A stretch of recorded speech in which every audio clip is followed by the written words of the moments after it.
Being a small town girl from Bareilly, I never imagined becoming a rally driver. Even though as a child I preferred playing with cars rather than dolls, I was always passionate about driving ever since my dad taught me at a young age of 14. This had created a strong sense of independence in me. I still remember sometimes, just to show off, I would drive our old and battered Fiat to school, and I had become accustomed to the gaping reactions of the schoolmates as I would drive in, pull the gear down, park at the driveway, and switch off the ignition. It was empowering to say the least. But in Bareilly, tradition ruled. My parents decided to get me married to a stranger when I was just 18. It was not my choice, not in my character. I had been an ace performer and house captain in my school, and my only burning ambition then was to finish my studies, join the foreign services, and become an ambassador for my country. The last thing I wanted to do was to get married, and I had completely no say in this decision.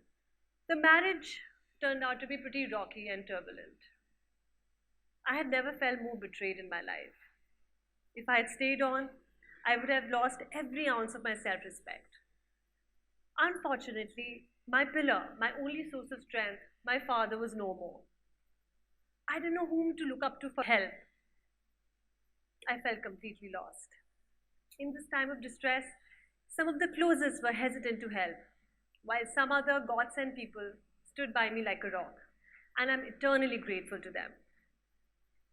With no professional degree and no financial independence, the present and the future remained an uncertain nightmare. At that moment, the idea of walking alone into the unknown with countless challenges was truly intimidating. I had two options. One, I could have sat brooding at home and said, God, why me? And the other was to take charge of my life and do it my way. I chose the latter. I've learned in life when we are given options and we make our choices, then we must take complete responsibility for the outcome of the choice and be utterly positive about it. And eventually hold no regrets. So when I decided to walk out of the marriage, I had no guilt, no regrets, because I had carved my own path and I did it my way. Fast forward to 5 years. My first rally happened out of the blue when I saw an ad on Facebook about a women's car rally in 2011. So a friend and I decided to participate in it. Little did I know that what started as fun participation would become my calling and career. Yet for all the thrill and excitement of getting into motorsports, I had a lot of apprehension because it was a completely unexplored territory for me. Nobody from my family or friends is remotely associated with rallying or racing. In most cases, people have their paths laid out for them by others. But in my case, there was no clear path or a role model guiding me.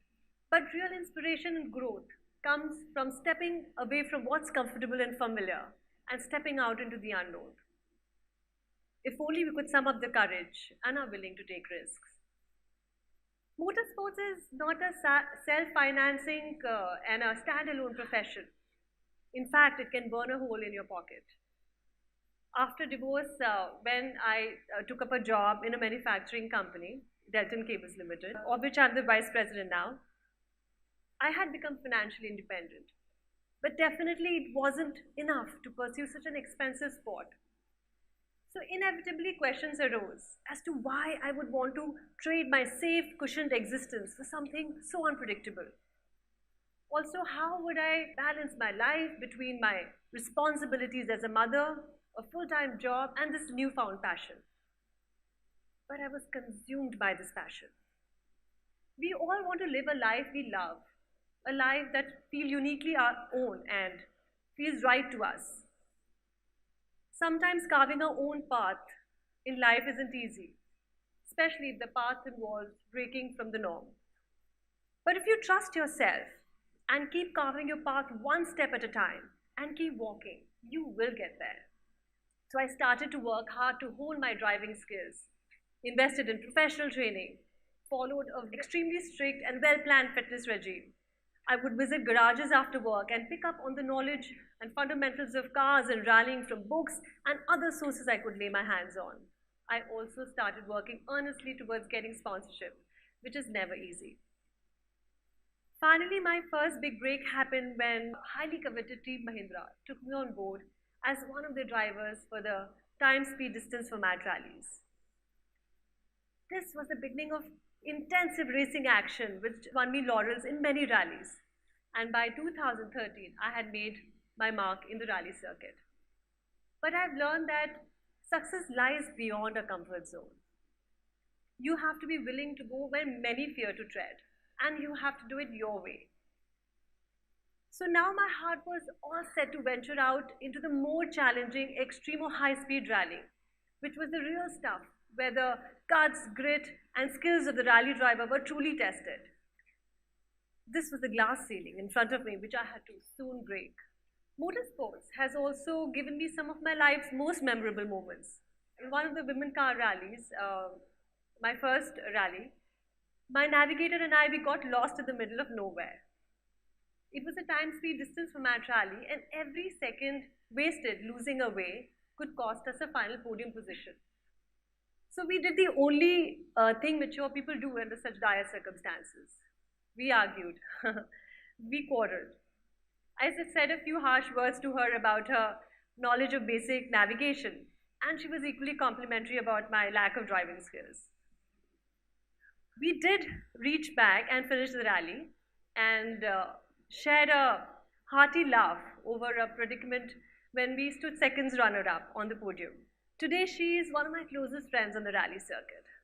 So sometimes it is necessary to get lost in order to find one's way back.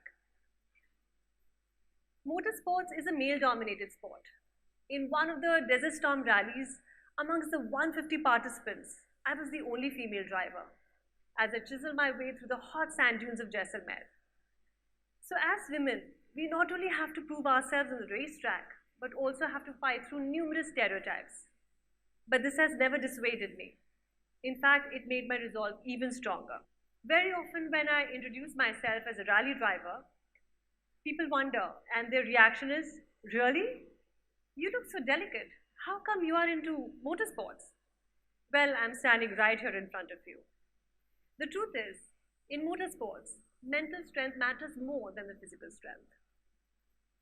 Once in one of the rounds of the Indian National Rally Championship, which is an extreme format rally, on a gravel track, as I was negotiating a sharp, slippery corner at high speed, my car went off the track and turned turtle. This did not dampen my spirits.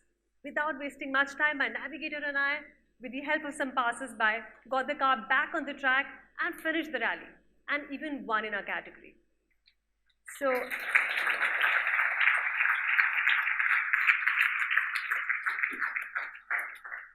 I have come far down the road less traveled.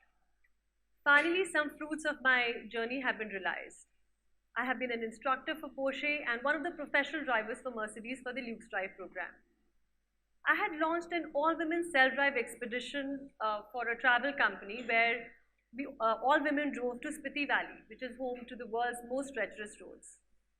Currently, I'm part of Team Autocar, which is India's leading auto magazine and auto show on Times Now. My recent project took me to cover Raid the Himalayas, which is the world's highest altitude and one of the most demanding rallies. Somewhere while driving on those back roads and the rocky terrains, I've also taken my personal transformational journey, and I've evolved from being submissive to being more resolute and assertive, from certain diffidence to poised confidence, and may I even say from a victim to a victor, because I did it my way. I have continued on my journey of motorsports not only because I'm passionate about cars and driving, but also because I wanted to test my mettle and to create my own identity, which I'd lost somewhere down the line. Finally, I found my place under the sun. But the journey continues, and the dream only gets bigger. So keep creating a life which is uniquely your own. Carve your path one step at a time in pursuit of your dreams. Do it your way. And in saying this, I'm inspired by and would like to share this wonderful rendition conducted by Zubin Mehta in tribute to Frank Sinatra. This video resonates my sentiments. I've lived a life that's full I've traveled each and every highway, but more, much more than this, I did it my way.